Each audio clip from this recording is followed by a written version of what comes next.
Hi there. My name's Everett. I often go by EJ. I answered on either. I'm a longtime helper, a follower of Jesus, a sinner saved by grace. I was introduced to this little corner of the internet by a friend of mine. I connected not so much with Jordan Peterson, but I did like Paul and how he explained Peterson.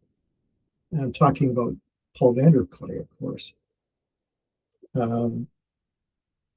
I resonated a bit with Pajot and Vervaeke and some of their videos, but I was more attracted to the friendship and connection that Paul had with Jonathan and John, especially the way they tried to understand and support one another and how they were kind of just playful and friendly with each other. I found that very attractive. I watched a lot of Paul's videos. I loved how he had random people or randos on his channel.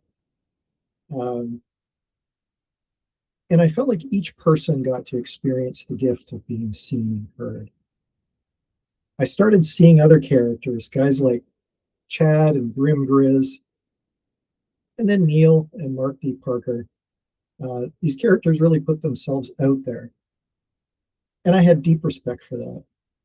I began to comment as a way of coming out of the lurk. Then I took the step of joining Paul's Estuary live stream. And that was on February 5th of this year. I'm just going to share a little screen with you here.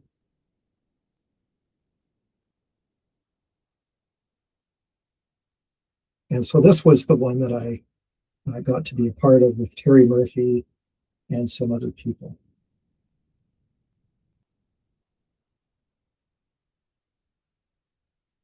All right, you'll have to excuse me. I'm very new at sharing and streaming and all that kind of stuff.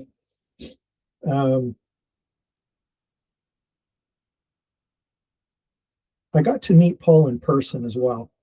So we're both part of the Christian Reformed Church. I attended a church planning conference in Florida. That was last November. I got to see a literal estuary and be a part of an estuary. So I saw a literal estuary when I flew over Florida. I'm from northern Alberta up in Canada, so Florida is quite a flight for me. And then, of course, I got to be part of an estuary group at the conference. Paul was eating breakfast at the hotel and graciously let me sit with him at his table. He was a bit of a celebrity to me already. And he's an exception to the admonition to never meet your heroes. Even though I'm sure he was very tired, he was also very kind. So I'm just going to share a little picture I have here of Paul.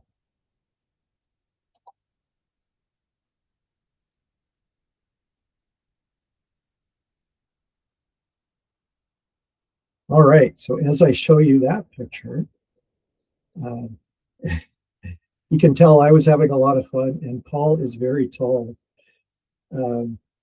My appearance on Paul's live stream, I don't think it was extraordinary, but it was a lot of fun. And I enjoyed talking directly with Grim Grizz. He was on there. Of course, with Paul, with Sam Tiedemann and Mark Parker. And then there were some others on there as well. I returned to commenting and emerged a little bit more from my safe perch by writing and posting a few things on Substack. And I'm just going to connect to my little Substack here and share that one with you. If you're ever interested in having a look, that one's called @EJ Intro, and that's me. All right, so I actually commented on Paul's posts, and then I asked him to follow me on Substack, and very kindly he did follow me on Substack. The Iran war began to capture much of my attention. At the same time, I wanted more than to just be a cheerleader in the corner. You know, I really do love encouraging those guys. I so admire what they do, and of course I want to cheer them on. But at the same time, I wasn't satisfied with that. I found myself pulling away kind of an old standby when I don't know what to do. I tend to withdraw. One night I couldn't sleep, so I got on my face before God, literally and figuratively. I can't say he spoke to me, but something happens when I'm in that face down posture. I settle down and listen. I decided to reach out to Paul, and I asked for a rando, and I'm somewhat surprised he said yes. And so next Thursday, I'm scheduled to do a rando with Paul. I'm really excited about that. Everything I've heard about Paul, everything I've seen about Paul suggests I probably shouldn't be surprised that he said yes. And I realized, of course, that I wasn't really contributing much to Paul's channel, so I thought it's only fair that I become a supporter of his, because I think that's usually the deal with him when he spends time to do randos with folks. Because he knows so many people, it's going to be folks he knows well or that he's interested in talking to. And of course, I've been toying with posting a YouTube video as a way of putting myself out there. Watching Neil's video with Scott, that was a few days ago now. That fellow they call I Am Driving. I thought to myself, I've got to find a TLC entry point. Scott's helping Neil with a project he's doing.